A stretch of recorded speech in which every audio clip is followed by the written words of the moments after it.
hello. Hello, hello. Good evening, legend. Welcome. Everything good? Welcome. I don't know why I know this. You're the same or no? No, I just see your profile. There I go. There I go. And then as I add your next screen come. I just say try land this thing same way, no? Uh, Thanks very much. I know this are like a dream come true for me personally, I like from the 90s, we just watch you rock the stage. Me and my friends and used to have debate about you and the rest of artists back in the times. Cause so much we love the music. And if we do this today, our honor. So give thanks. You Yeah, man. Now, honor for me too, because you know definitely an original, as we all know. Oh So it's yes, not man. honor for me too. Humbled, very humbled. Yes, man. Me too, same yeah. Yeah, so how we have started this basically about your musical journey. And I said nothing personal. So the first thing I want to ask you, right, for the people there, when I know Heavy D and for the one who forget Heavy D, could you give me who is Heavy D? So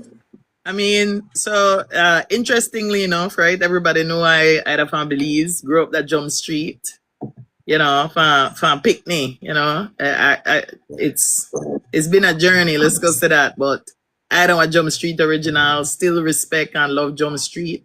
Just don't shoot and leave video over there so the other day when I'm in a town. So, I was just an ordinary girl. I never rich, I grew up poor. We live by Jump Street. So if you know Jump Street still the way how they found back in the 70s. That's how old me, right? So Yeah. just humble beginnings, raised by my grandparents and my mother and father. I was a granny baby though. Always stuck to my grandmother. So Okay. my mother used to live in the house in the front, and my grandmother used to live in the house in the back. And all my neighbors, the Parks, Alfred Parks, and a lot of celebrities come from Wagners Lane, from Jump Street. I could tell you that. So the legendary Alfred Parks was my neighbor. Grew up with him. And trust me, Dickie Bradley. Dickie Bradley was my neighbor too. He actually my mother rented the house downstairs of his house for many years. The Youngs owned that house, Dickie family. So that's kind of where I started. I went to St. Ignatius School, elementary school. Before that, I went to Miss Hall Primary School, which was a primary school in her home, right in the same block that I live. And I found music in St. Ignatius School. So I used to like to take part in the variety shows and stuff that was going on at school. And, I found my voice there, but I was very shy. So I was okay with the students, with my peers. But for say like go outside of St. Ignatius School and do something, I had never even thought about it.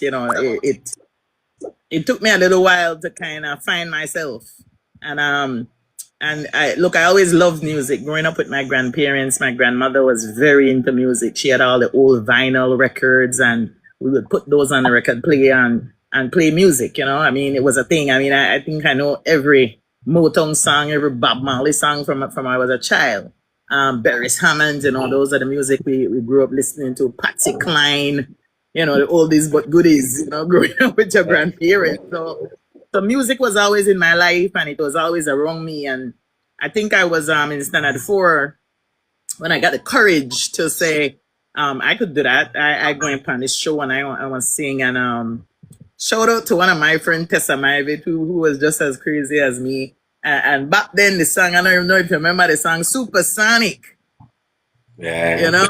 Yeah. So I convinced my friend Tessa to join me and let's go perform this song for the variety show. We dressed the part and everything, we were those girls. And back then, your shot down socks and your biker shot, blows, and your hair do half cut long, half cut short. And Tessa and I went up there and we killed it. we killed it, and we became a thing at St. Ignatius School, and every variety show, every fair, we were a part of that, and the popularity started there, right? But deep down, like, even though hip hop was kind of the upcoming genre, and it was really taking over a very big part of Belize, right? A lot of people were into hip hop back then. Not as much as now. But reggae always had a dancehall, always had a place in my soul. It was a love, a passion. It was the music I heard all the time, and it was a feeling. And then, the other part of my history is, my mother's side of the family is Belizean. My father's side of the family is Jamaican. So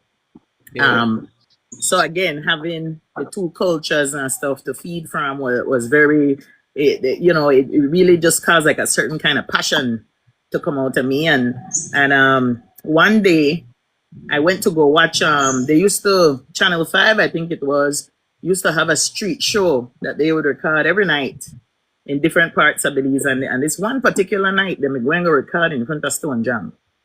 And I wanted to go. Yeah, so I wanted to go, and I sneak out and I gone because my man never used to make I go nowhere. My granny worse, So this show usually start record about 6, 7 o'clock. So I sneak out and I gone, and it was my first time I met Andy Palacio. Yeah. And people like Kenny G and Stone Jam and Gambino and those guys, they knew I could rap, but I had never really done it in a public forum, right? It was more something I do at home with my friends, or Kenny G then come heal me, and we sit on the veranda to rap and any kind of stuff there. So this particular night, I met Andy Palacio, and he had heard of me as well. And then he said to me, I want to bring you on after I perform. And I was like, so nervous. I know dressed for the occasion. I know nothing, right? I just legal. We just run away from home for a couple hours before my granny find out. I don't tell she going to library.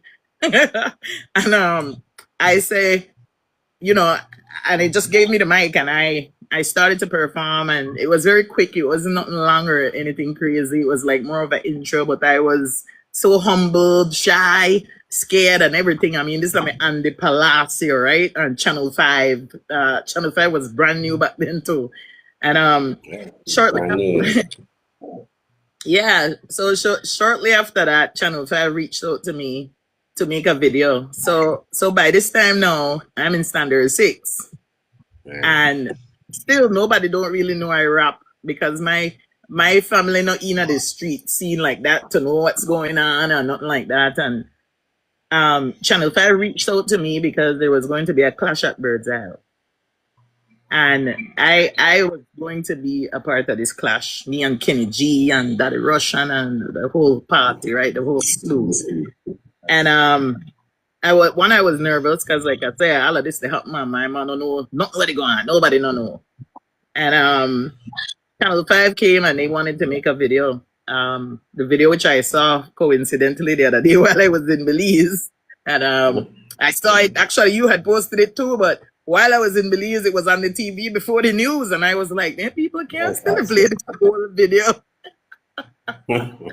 So and shooting that video I have many great and fond memories. Ricky Romero was the guy that took me all over the city to do the shoot and all that. I don't even know where Ricky is now, but I know he was at Channel 5 for a very long time. But yeah, so we did the video, and one thing led to the next, and then here came the clash. And then, at this time I was 12. So it was a very it was exciting, but I was terrified at the same time because my granny the kind of granny where me I can pick you up and lash you and drag you home. So yeah, so here I am, doing this music thing and everything, and nobody knew. Until the night of the clash, there was a fight at Bird's Eye, and somebody tell my ma, fight at Bird's Eye, and I over there, they mash up Bird's Eye, but they never mean like I in the fight. They mean like I had to mash up the mic. And my ma run, come get me. I said, oh my God, what an embarrassment. So I win the clash too against the boys, which was to me again another huge moment. But I have to say that especially the male artists back then, welcomed me open-handedly, like just open arms, and I really felt welcome into the industry. Some of the females not so much, but I get it. They were the star at the times, and then here I come, and I never felt like I was better than them or a threat to them, because most of the females at that time, they were singers, right? And I was more of a chattist, and I want to clash with the boys, and I want to talk crazy, and so I never felt that, This how where my crew and I always say, you know, the lyricists, you understand? All time, everybody, even against the guys, we say you are the top number one lyricist at that time. Then no, and any time that we made it, say, and we still they say that up to today, you know. So um, you, so I how the mean, name Heavy D come about? oh man. So so when I first went to St. Catherine's Academy, I met Okay. Tanya York. Tanya York was also famous in Belize at the Yeah. time. She's a dancer, professional dancer, and she was dancing with many different groups and stuff like that. And she was like my big sister when I started school. We were assigned a big sister, and her and Andrea, they were very good friends. They became like my big sisters at school, and when she heard me rap, and at that time I was just gaining weight. I was chunky and tall, and I was big for my age. I was big for 13, and she started saying, "Oh man, you could really rap, you could really spit," and she started calling me Heavy. And Yeah. and that's how it was a joke, like it was like, "Oh, you the female Heavy D" kind of thing. And then Right. it just kind of stuck. It just kind of got stuck. She started calling me Heavy D. Then William Neal and those guys that she knew, I got introduced to them, and William was also teaching at St. Catherine's Academy too. William Neal, he was teaching on the elementary side, and I was on the high school side. But once again, he was always kind of like a mentor to a lot of the students, including myself. And the name just stuck. So everybody started calling me Heavy D, and that was it. And I always wanted to be Boss Renee, because that Renee is my name, right? So but for the life of me, I couldn't let loose of Heavy D. No matter what I said, no matter if I called myself by my name, everybody just still called me Heavy D in Belize. And the name, once the media took it over, the radio, the TV, that was it. Then Ricky Romero, once he did the video, he put the name, he stamped it there on the screen, and that was it. Heavy D that was it. That's all I'm known as right now. It's a whole thing, right? You can't change Yeah. Belize once they don't stamp You it. earn the name though. Kayo made the flow, you earn the name. So with the spelling Heavy D, have you always spelled it with two V or have So I've always spelled it that way, but nobody else. Everybody called me Heavy D, like the original Heavy D, the rapper, right? The hip hop rapper, famous Heavy D. So I've never ever, like I said, Belize is such a place that, no matter what you say, they don't have it that way there, and that's how it stick. It just stick like glue, and for a long time I let it go, until I really started like taking my music seriously and publishing and copywriting and doing different stuff. And back then again, my neighbor Dickie Bradley, we had to do the poem and copyright, I believe. So even back then, I couldn't stamp it any other way, because everybody already knew it as Heavy D. So as an adult, once I started my own business and my own companies, then I made sure that I corrected some wrongs. But Miley contributions still Heavy D with the HEAPY. And look, it's okay to me. That's not a big deal. Everybody know exactly who I am. So that's not a big deal, so but again, quite a journey. who was some of your inspiration growing up? Oh man. So like I said, right, there was such a heavy Motown influence, and I know people think of reggae as reggae, and I don't know, as somebody that know music, when I hear, Patsy Cline, there are things I might hear that other people know to listen to, right? And I am very into like instrumentals, and I believe that your voice is an instrument. So I listen to notes and I listen to tones. It's not just the beat and the drop and the guitar. Like I could hear all those, that's easy. But growing up, and then I started listening a lot to Etta James, right? Etta James has this rough voice. And again, my love was not dancehall at that time. I was always connected to it, but I was leaning more to that kind of R&B, hip hop, old school Motown. That's where my head was, right? And then in the 80s, I started listening to the no dance hall one dropped and stuff, and I would listen to Apparently, like I listen. Look, Lady G, Lady P sang like a man. Lady P didn't sound nothing like a woman, you know. And then I listened to Lady G, I listened to Patra, and then one day I was watching a clash and I hear Sister Charmaine, and I realized she's a chatist, but she's a singer, right? And I was very attracted to her sound, and I think that's the day that I said, this is what I'm gonna do. I want to song like that.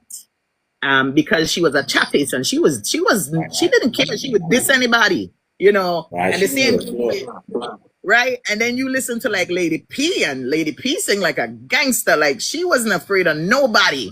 And that was my moment. Then I heard myself sing, and that was my song. My song was not R&B. I could flow on hip hop, I could do that, but it's not in my heart to do it. It's something I could do because I could do it.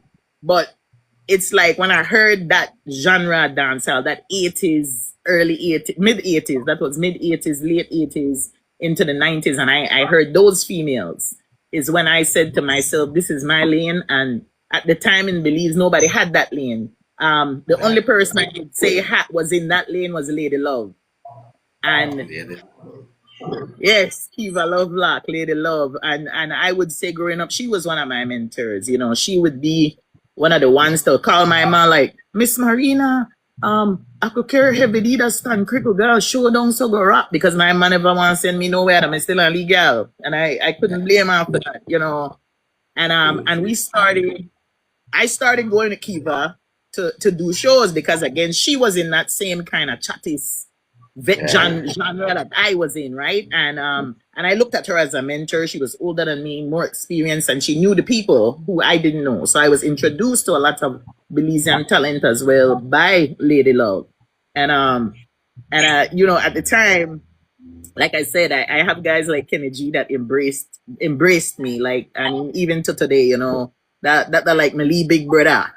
And G was he was very instrumental, you know, and he was like, if you dip on a show, I want to on a show, and if I dip on a show, you want to on a show, and that's how we did. And again, you know, Belize doesn't have a music industry, so we had to figure it out for ourselves, right? And we decided we were gonna do our own tours, because once I hit Stan Creek and I see how everybody made it go on down there, and we made a perform the ecumenical and the place packed inside out there, stop letting people. And I was like, wait, somebody to pay we for do this and we could do this for ourselves. So I got my mother and my grandmother involved. And I mean, my mother used to have one old wagon, one of the long boys. And when I tell you how much artists used to pack up in at that time, we go to Everett district and we perform, we sell our CDs, or cassette back then we elevate to CD. And that's how we made money, right? Nobody was really paying us to do this job. And my mother and my grandmother supported us for many years. Literally packing us and cooking food and carrying down food for us and making sure the show go on. You know, Granny did at the door, they collect, mommy the stage manager. It was very interesting. And we did it all over Belize. So I want to say, you know, that was also kind of how we became known. And like I tell a young artist today, right? If you guys don't do your own shows, you're not gonna make any money in Belize doing music. Somebody always pay on a couple $100 to get on the stage and do for damn big show, but you yourself now earn one steady income from music, right? So that's how we did it back in the day. And I mean, we used to full Civic Center. We used to go birds all the spill over, just Belizean artists, no Jamaican, no American, no soca, nobody fan, no. So I was there witness then, so I couldn't second that. So looking back, well, you would have considered your breakthrough. Like I say, you just do the thing as practice before you may shy, What you would have consider that moment when you break through?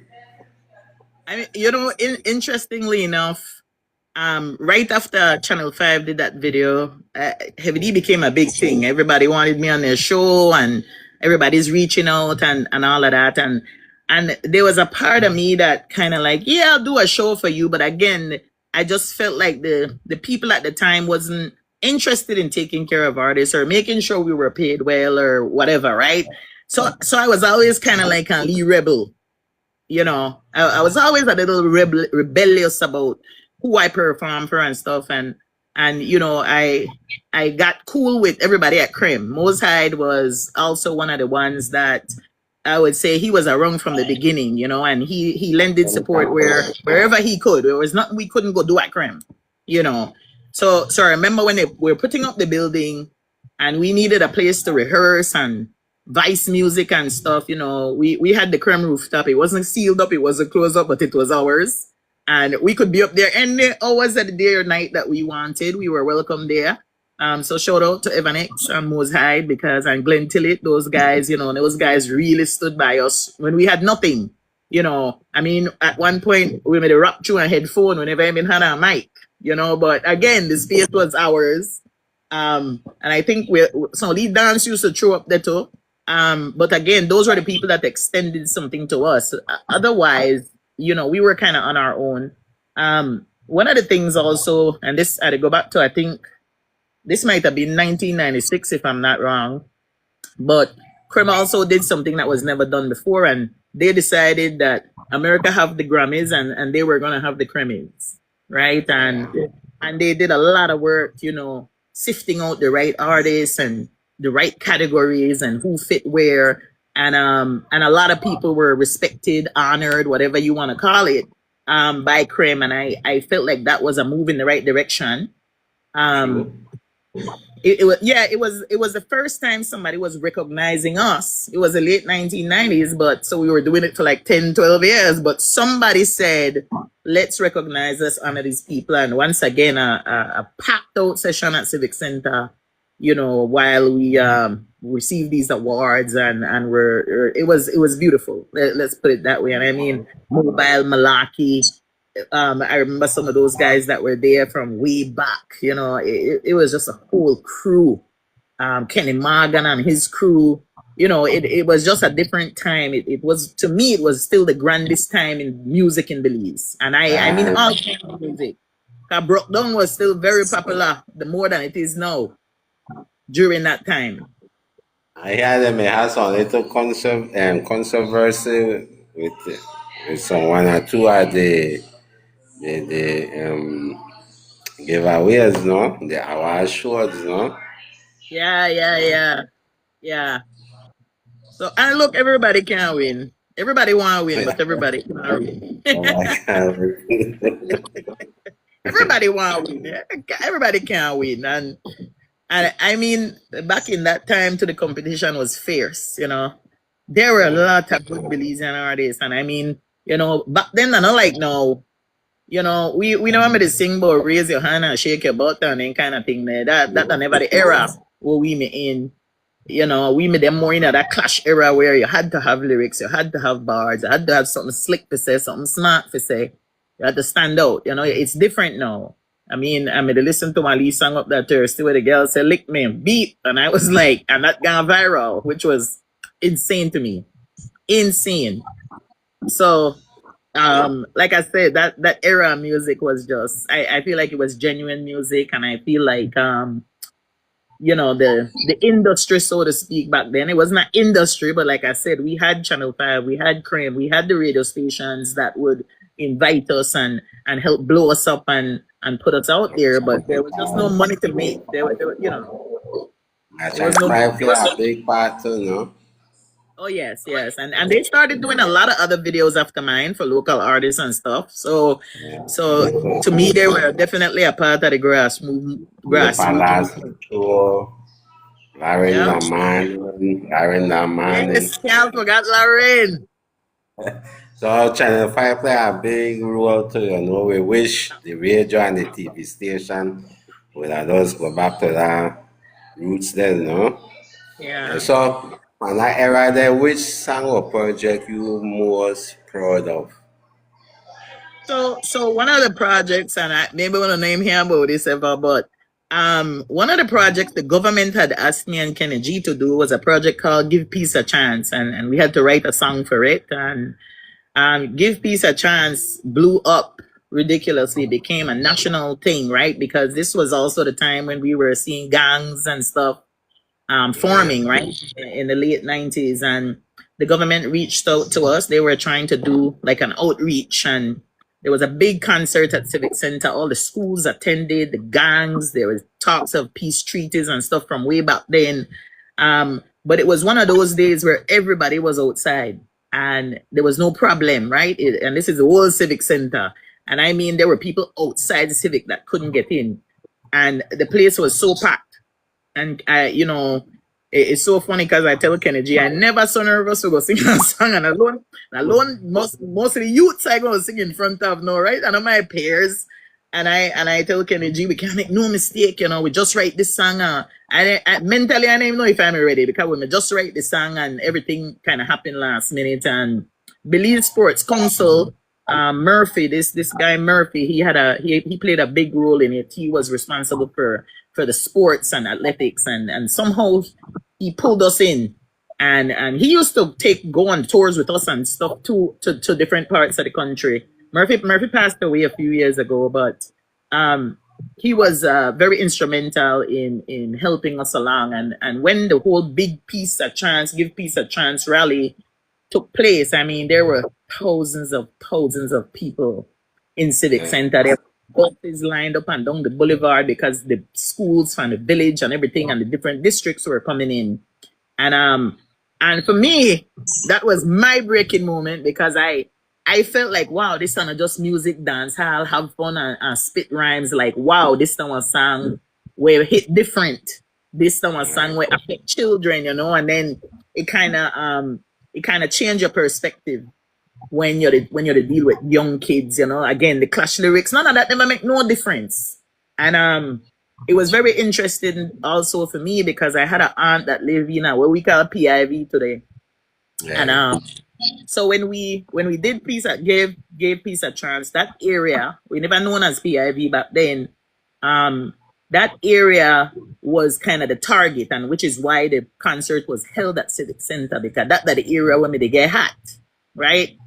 And we made a go door to door to open a different mission, just as neighborhood. And I had an aunt that lived back there, and we went in the back, me and Kenny G, and we wrote a spray paint sign that I made to put some house on when government house, so the back they know them just the building.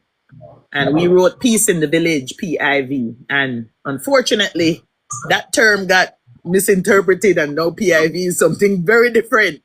But the whole Peace in the Village was a part of that concert, right? That's what was the target. And unfortunately, a lot of people don't know that, but it's turned to somewhere very different. And look, I live back there, I have a house back there. My black peaceful, I don't got no drama back there. But I yeah. think that's some new information, Yeah. That's not where So they hear yeah. that part there. Well, may I ask this question? You say you and Kenny G do a song, right? Give Peace a Chance. But Yes. then they never have a next song when they have like that too. Give Peace a Uh, Chance. only one song I know women here like that, and we may create it. Me and Kenny G perform it, and the song say all we are saying. I mean, a simple song. It just say all we are saying is I give must say, peace, I must and say, then we take you start for to chop it up. okay. Okay, I take you for your next. No. This is a long time trilogy. This time a long time. I don't The know. song was recorded, right? The Mm-hmm. song was recorded and pushed out, right? Can we hear No, the song from the radio? We this hear song, Give Peace it may a Chance record. on We the record radio. it.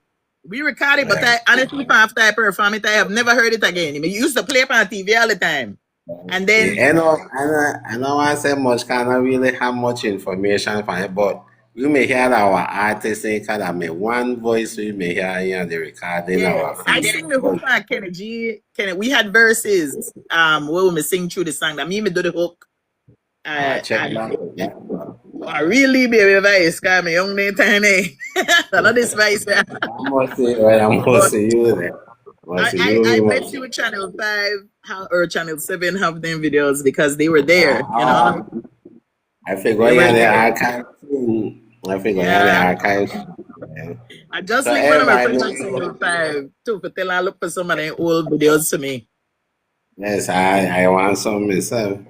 They know you as a 90s dancer legend. I want you share to the people what was like for the golden era of dancehall. Ah, man, downtown is nice. Dancehall, me Really. really. I mean, not just our music, right? But just the world music that was coming out at that time was amazing.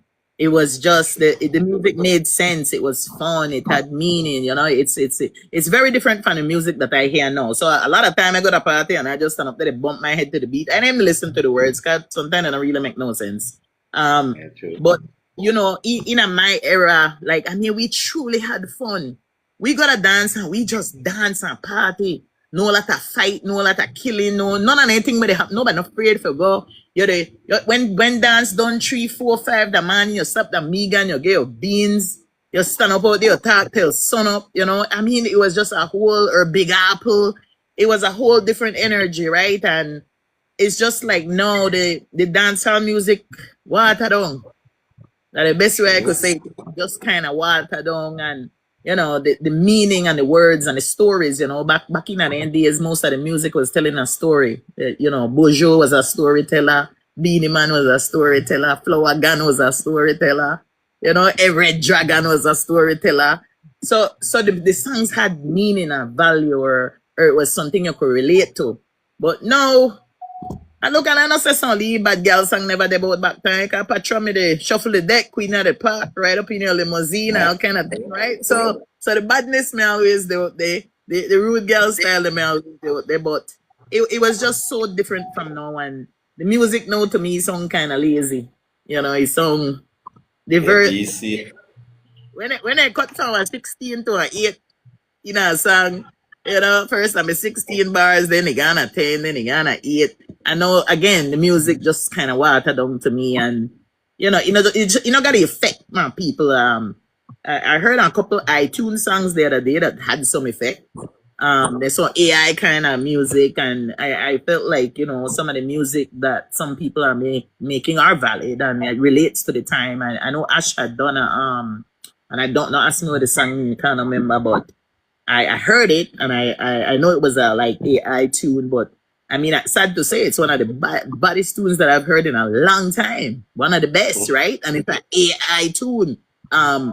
So for we artists, they really need to come up if they really Yeah. still want, fix this game, because a lot I hear a lot of artists they complain, oh, Belize not do nothing for artists. I want to know no country do nothing for their artists.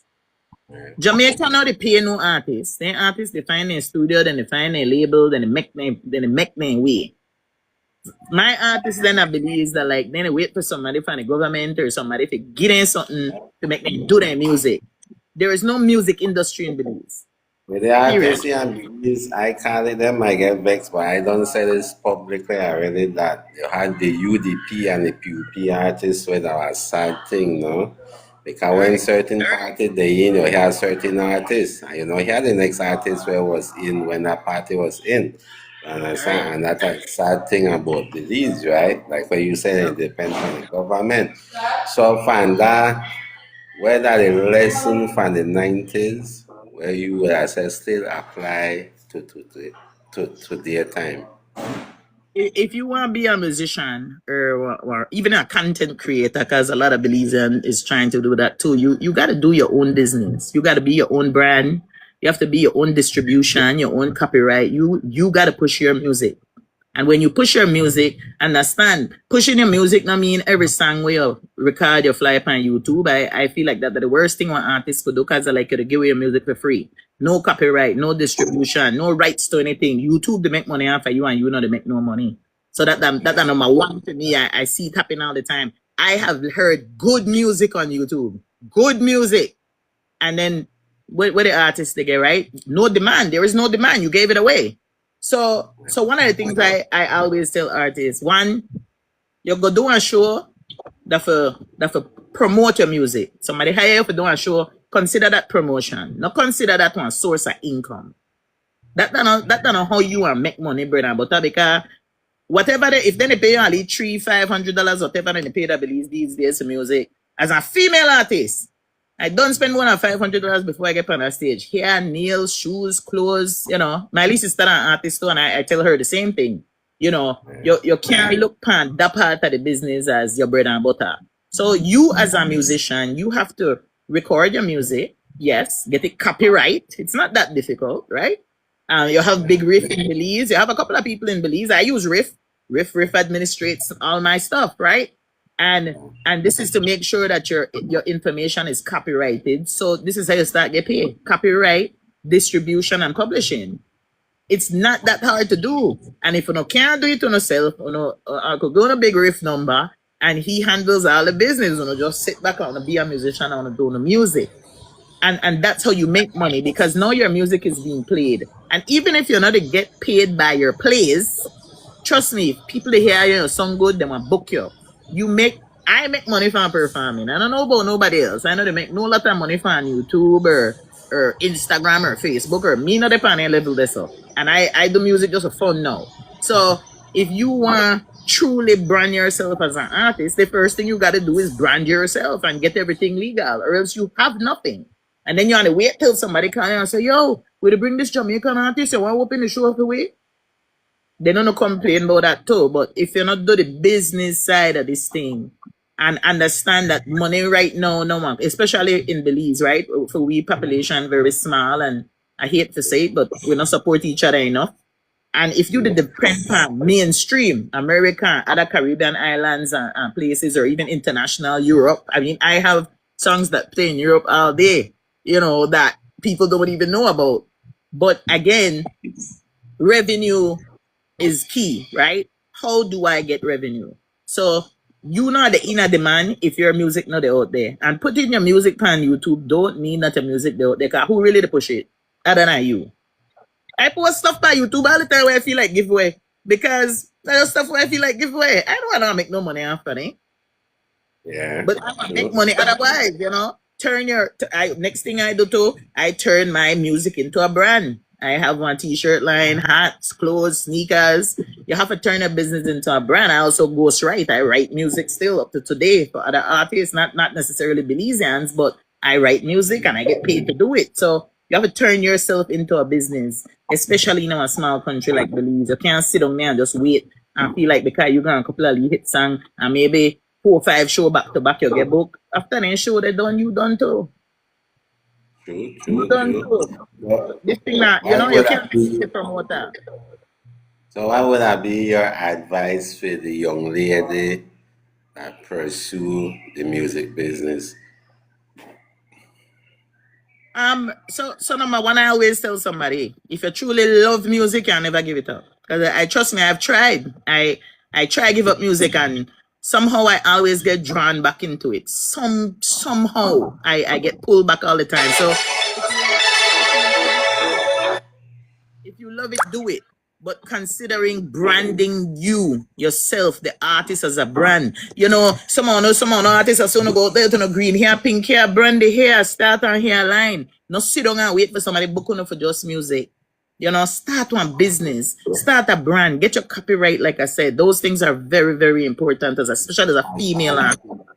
Because they don't know want to pay we because they pay the man, right? So it's a difference. So think for yourself, become a brand, not just a name, not just one name, and you dress up and you're there on TV and you sing and you song good and you look good and everything else, and everybody in your face, because you're not going to pay you.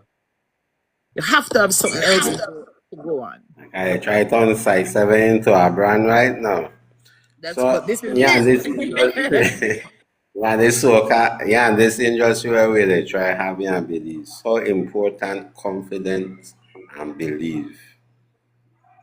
I mean, your confidence are for the per max, right? And and even with that confidence, show humility, show humbleness, because I feel like a lot of artists out here are very confident about how they think they song.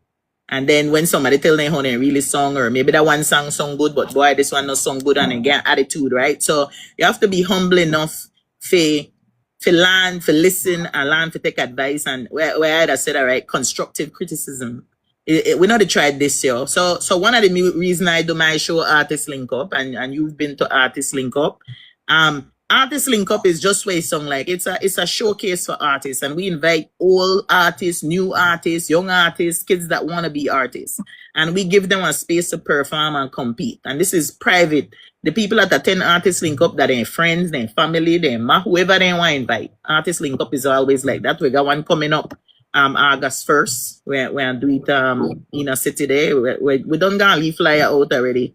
But we create that space there because we want to be we as artists, make we be a judge and a jury before you go out there to the public, and the public make destroy you. Make we as artists tell you, say, a song they need at least out on paper. You know? Like my granny used to tell me, trust me, my granny used to be my biggest critic. She look right for me and said that one they not sound correct. And again, they're not way I want to hear, but then you have to listen to the truth, right? So nothing wrong with have your confidence, but make sure you got my song then board another artist, a friend, or a parent, or a sister, whoever, when I tell you like, yo, that not sound correct.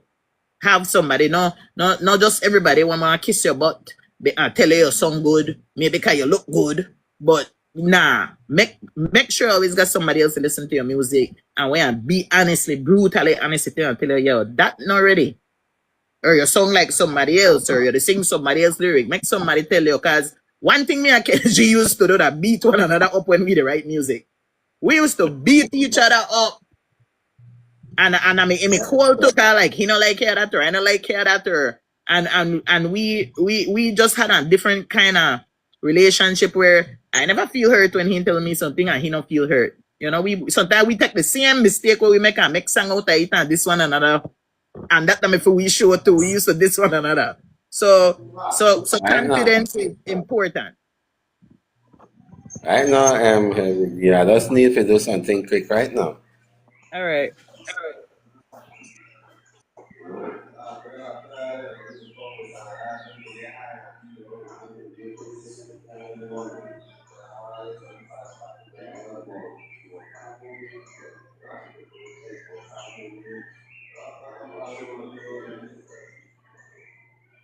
Sound like trilogy to run somebody way. Yes. So, yes, we know you as an entrepreneur. Could you tell me about your business? So I have my company, Boss Life Enterprises, and that's my writing company. So I write music. I ghostwrite for many artists all over the country, all over the world. Actually, I have people in Europe. I have people in Jamaica, Trinidad, Barbados. I work on a Spanish song right now, which is a new lane for me. But the more that them both feel and that work that come out of Colombia, it's something brand new that I just start venture on. I have a couple artists that I want to keep low right now in Belize, females that I'm starting to work with, helping them prepare some music and stuff for their debut. And I also have a publishing company, so I could publish different artists and stuff like that as well. So I have a guy too that builds beats for me. It's a business for him too. He gets paid to do it. And, I have people in Africa that build beats for me, people in Belize that build beats for me. So, I don't have nobody in the US where they build beats for me. Well, I have one guy, but he's Belizean. But again, these are all businesses, right? So like I have a guy in Africa, he could build 20 beats for me tomorrow, and I decide which one I want to keep and I sell the rest. That's how that works. So again, you have to always have your business hat on. When you find a link, you have to figure it out. So I have people that build personal. I have a guy down in, and I'm gonna call his name. Shout out to Case. Case made the Fat Gal beat. And I mean, me and Case spend. For some reason, me and Case are always busy that day. He busy that day, I busy that day. So sometimes 2-3 o'clock in the morning, case on me up on the phone and I had to tell songs out of my mouth and he put it into the system and we the build beats, right? And that came the recent song Fat Gal. Shout out to all my big girl name. We keep it packaged nice. We got a video to come out to that too. Shout out to Crispin Jeffries who they work very hard to edit that video. We got some future work to come out too. I'm in talks with Jen Covelli to shoot some videos for some of my new music and stuff. So that's supposed to happen too in a month or so. But again, right, brand and making sure you can't just promote your music by yourself, right? Which is what I say. A lot of Belizean I try to just throw it on Facebook, throw it on Instagram, TikTok, whatever, and then they get the amount of players when they get cut off that who know you to play, right? And the rest of your viewers probably watch your song for 3 seconds, 2 seconds, because they don't know you. So you have to have other strategies to bring in income. And whether it's, if you that the girl go rap with the pink hair, then bring out all different pink hair line of shades and colors and you open a hair boutique. I bet you'll get more customer than if you go rap. You understand me? I make more money if you go rap, right? So you have to try, as a woman, I always say that it's easier for us as women to sell than it is for a man. One man will buy from a woman before you go buy from the next man. That is a fact. So in addition to Bath Life Enterprises has quite a few business. I own an equipment rental company and hookah company here in the US as well. So we do private events. I look for some of the action down to Belize because I feel like the hookah business could be a little better down there, but that's my thing. And then I have friends that do equipment rentals, so I'm not coming in pan a space there because they ain't got that covered, and that's not something I enjoy though. But I do own like a nightlife kind of event planning party here. So, and of course I got my hat and t-shirt line. And right now I kind of move out into a lot of girls, especially in Belize, they ask me like, what part of the lead body suit man there and the lead short pants and stuff like that. So, so we try expand the line to, I went to Belize the other day. I carried two big suitcases full of hats and shirts, and it's all done. So again, brand yourself, find your niche, right? Find your logo. You know, I don't sell just shirts in Belize. Actually, Jamaica is also one of the places that I sell a lot of Boss Life stuff, more so there. I used to have an online platform where I sell it, but I can't keep up with it, to be quite honest with you. So I had to rethink that. So I closed down the website for quite some time now. And I've just been doing it like on location. And I have different people in different places that push my brand. So that's, again, revenue, right? Income. And I will say this, but I will say business is good enough for me to build a house in Belize. So I know it's too bad, right? As a Belizean, and I made sure that money came out of Belize. I know I touched none of my money over here to do it because I wanted to see if I could actually say that as a female and me, I out of the loop, right? I out of the runnings when it comes to the whole dancehall thing. I just do it for love.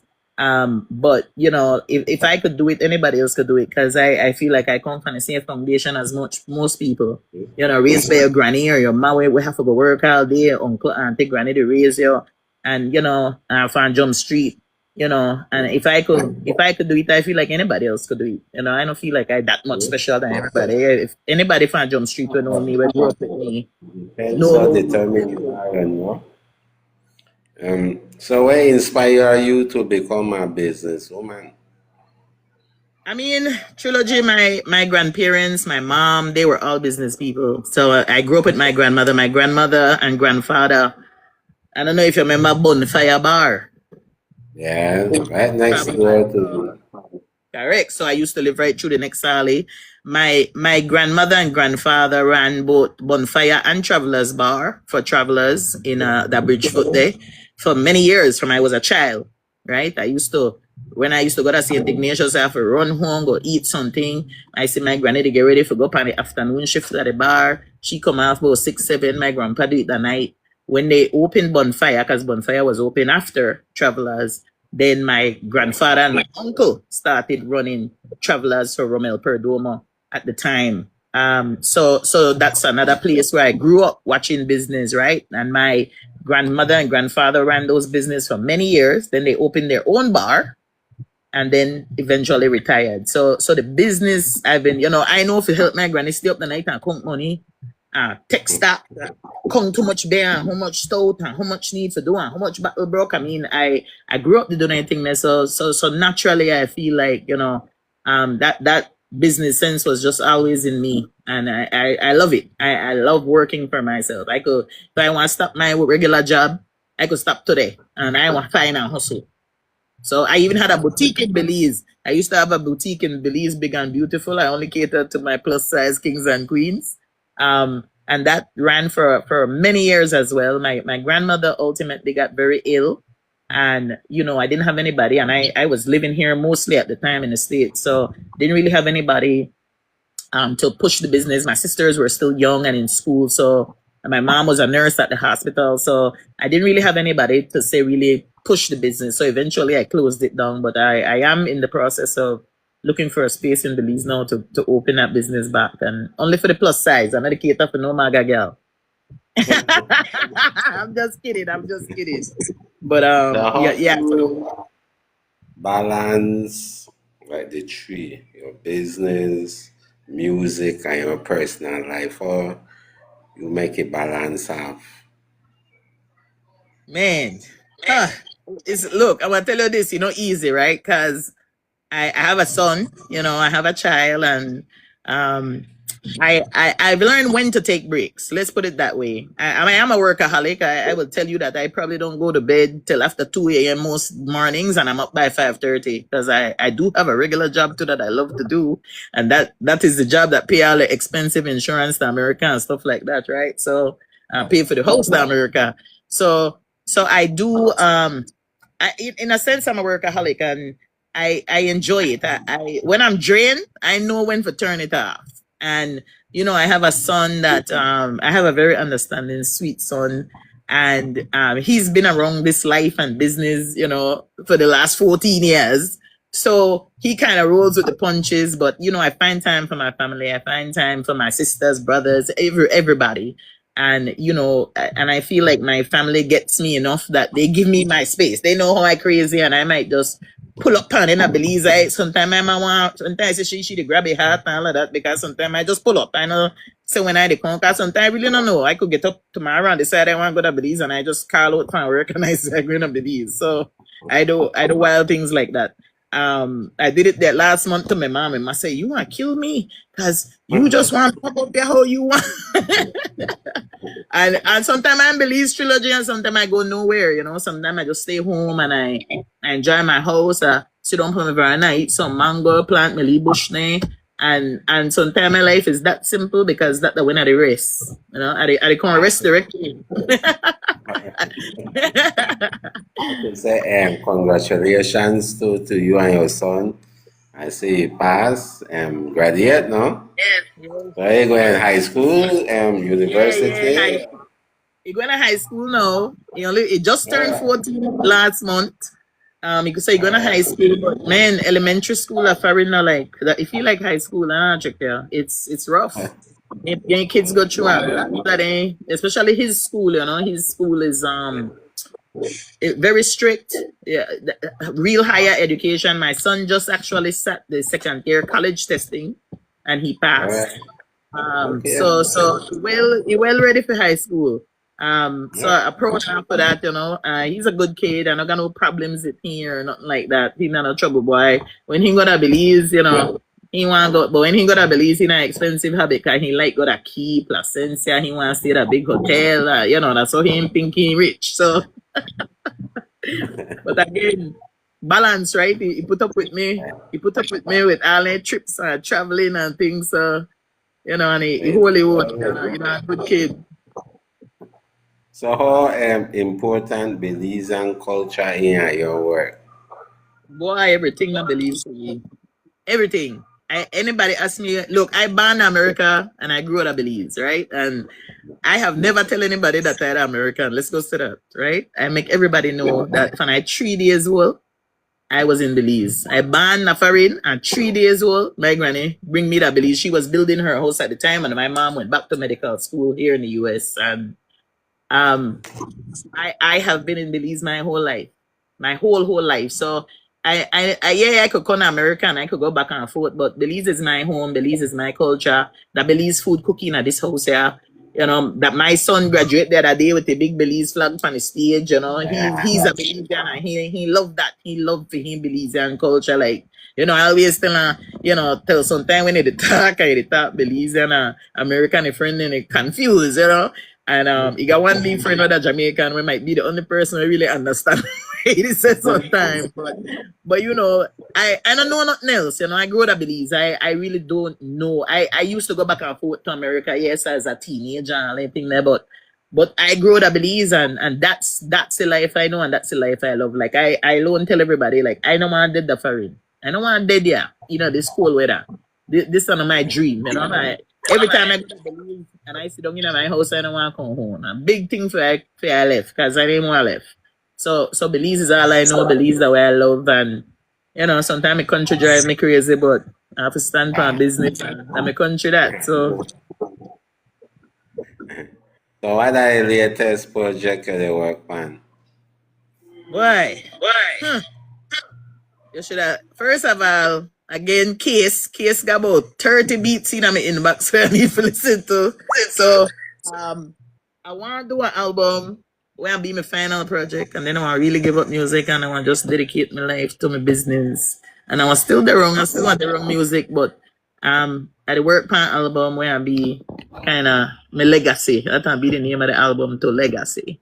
And it just be my lead dosa where I left behind. You know, in case one day I kick the bucket. You know, you could play something and say, this time Hevvy D, you never know she my old girl, but but this is some. I mean, and you got a couple of music for me. You know, I have a lot of music. It just never really mixed, mastered. It's just sitting there. You know, I started music doing so many pieces sometime, and I think that I'm say all musician. We start write a song and sing it, record piece, I left it, go to our next song. So my Google Drive look crazy right now, and I have to try go through some of anything figure out how to eat some money. So yeah, you know, that's why I think right now the way pan. Yeah. So it's when you're a musician, I'll do the singer. Sometimes I wash dishes and my song will come out, you know, that's just so you go. And then you write, you know, you write that down, you forget about it, then you make a next one that just some music go. And I feel like that every artist that, and I feel like that just me. A lot of things in your head where you want to say sometime and then it just come out. The thing I go through as a poet, you know. So we are soon wrap up, legend, we are soon wrap up. We just have to play a really fast game right as so. And then after that we are going to the closing and then we are wrap it up. Okay. This is the game.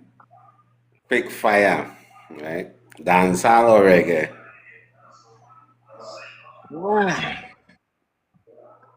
Reggae.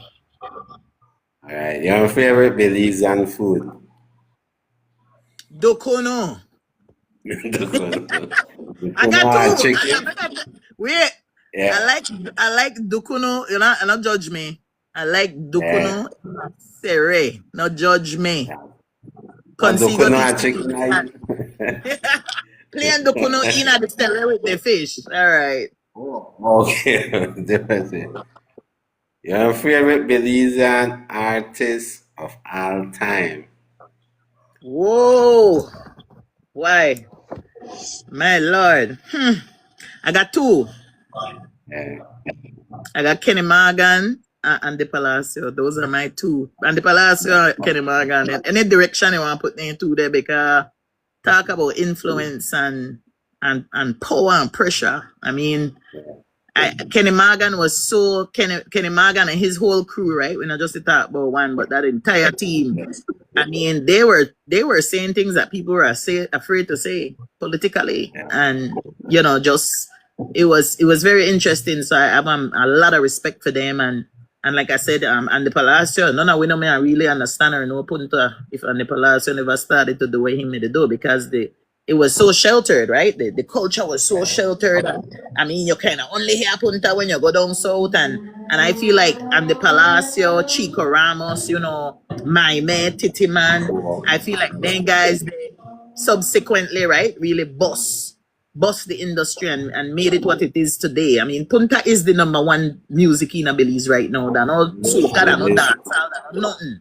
That for we culture, right? And Yeah, finally, people are embracing it the way they're supposed to.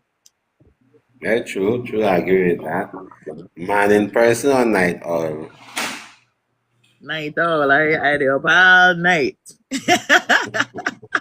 I sometimes no lie. Sometimes I get up the night and drink coffee midnight, and I dey up till 3, 4, 5 the morning and get up, be dressed and go to work. So night all the time. All right. One word to describe Heavy D. Huh.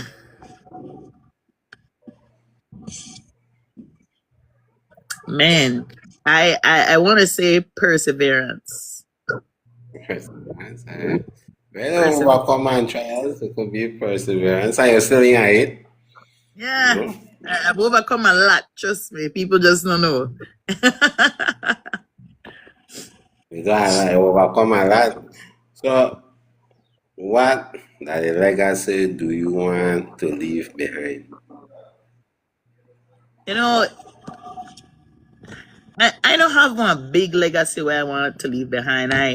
I also very much into my community, and unfortunately I don't like the on the forefront of everything of anything. So one of the things that I pride myself in doing in secret is helping people in my community in any way I can. So I do public things like artist link up and stuff because those are fun, but I have a lot of people right by my side that will call me and say, Heavy D, let's go do an outreach. Let's go get some shoes. Let's go feed this community. Let's go make bread and bun for them crowd area, yeah, so for Easter. And from my heart, forget my pocket, but from my heart, I enjoy doing those things. Like those are the things that I don't mind stay up 2 o'clock in the morning, and I want to shout out people like Erwin X, Moses Solf.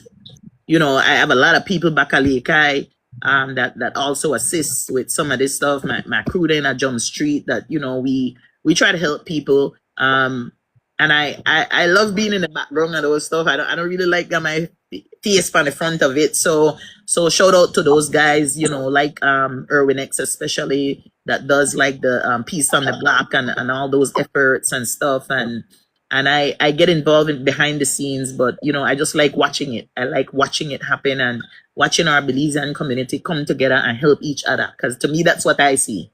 I don't look at Urban X as the one man show. I look at him as somebody that goes out into the community, figure out what the needs and wants is, and then he reaches out to everybody else to try to harness all that energy, power, funding, everything, and then make something of it. Also we have Miss Julia. Miss Julia is always like a big presence. Miss Julia is actually family to Grandmaster. Again, another legend in the music business. And Miss Julia, will reach out and Miss Julia will come out and do face painting for the kids, get their hair done, get them their little necessaries, lotions, perfumes, hair stuff. And she does a lot in the community for kids, including cooking for a lot of the events that we throw, right? And feeding people. And again, right, nobody is paying for this. It's coming out of people's pockets. It's not no government not giving no money. We not got no letter for send them Mr. This and Mr. That and Minister That. So that's one of the things I want to be remembered for. Just kind of like, kind of being in the background and doing good. I feel content that I'm doing good, and I don't feel like I need to paint it all over my screen that I'm either doing 10, 20 things. Yeah, so, but So, what are the message you are like to share with your fans, your supporters, your followers? I mean, again, I'm a music buff, and I feel music is liberty, right? I feel like, I always tell people that, no matter what kind of day you have, there's a song that could change however you feel. So I want to leave people with this that music is life. period. And even if it's not your life, music is somebody's life. Every song is somebody's life. So take your time. A lot of time when people angry and hot headed, and so turn on the radio. You never know when you come on. You know, you might mother end up the laugh or end up the cry.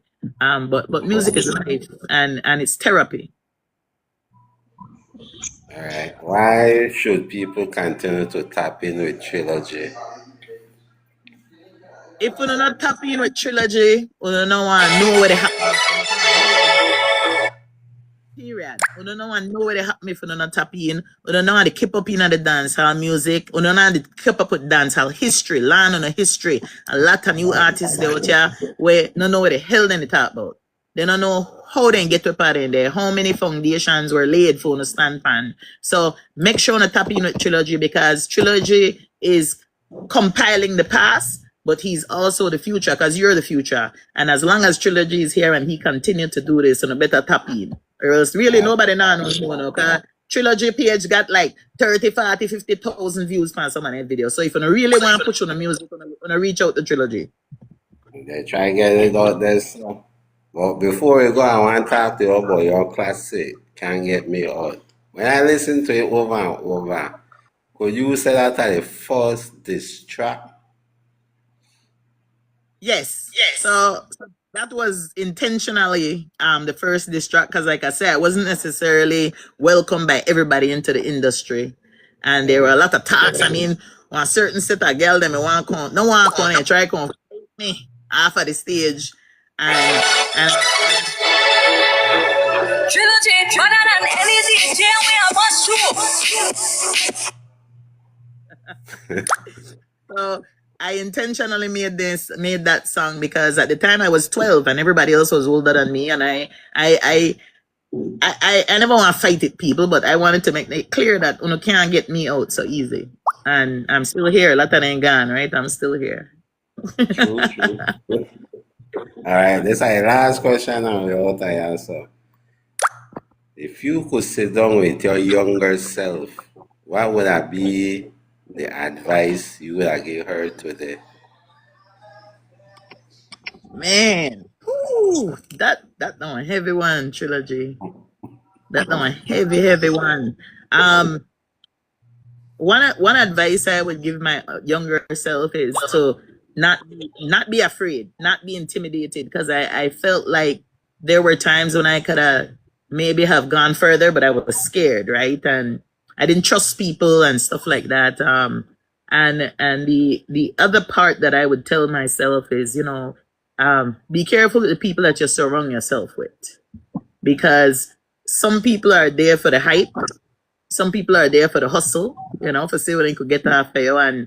And maybe out of the 20 people that you have around you, maybe only one real person. So kind of watch the people that you keep around you, right? And seeing people where they tell you you song good when you're not song good, or go do that when they know that the wrong thing. So there are a lot of times that I got myself in trouble that I didn't need to have myself in trouble. But watch who you surround yourself with is one of the advice that I would give my younger self. And I don't take it as a bad thing. Don't get me wrong. I learned great things from good people and bad people. But again, be careful who's in your circle and who's on your journey with you, because not everybody is on the same journey. All right, okay, people. This is Belize Dancehall 90s legend, the one and only, the lyrical movement, Hevvy D with 2V. I never know that they start peace in the village, but every day we learn new information, add on to the history of Belize music and culture. So remember, next week, Friday, tune in. We don't know who we have yet. We think we might bring a broke down artist. So just tune in, stay in, lock in. Thanks, legend. Really appreciate this. I could scratch this off on my bucket list now. I still what I want bringing people like Gambino. Me and Gambino made a talk and he gave me some good story. I started the great late mobile that they had. I mean, they do this long time, but mobile, me they write down, no? Write down his part of his journey, tell me about how Belize band they come, but you know. So we lose some great artists, but the rest were there. So We hope we could get the history, the journey, preserve it. Hope one day other than thing could be documented and make them know that dancehall never started in the 2000, but actually That's about right. 19, the late 80s, no? I mean, they do Yeah. reggae from the 70s. So we know they follow, we know they imitate. So thanks, legend. It's a Bless. trilogy. We out and one love always, people. Tune in every time. Thanks again, legend, and we out. Yes, man. Yes. Bless. Bless, mama.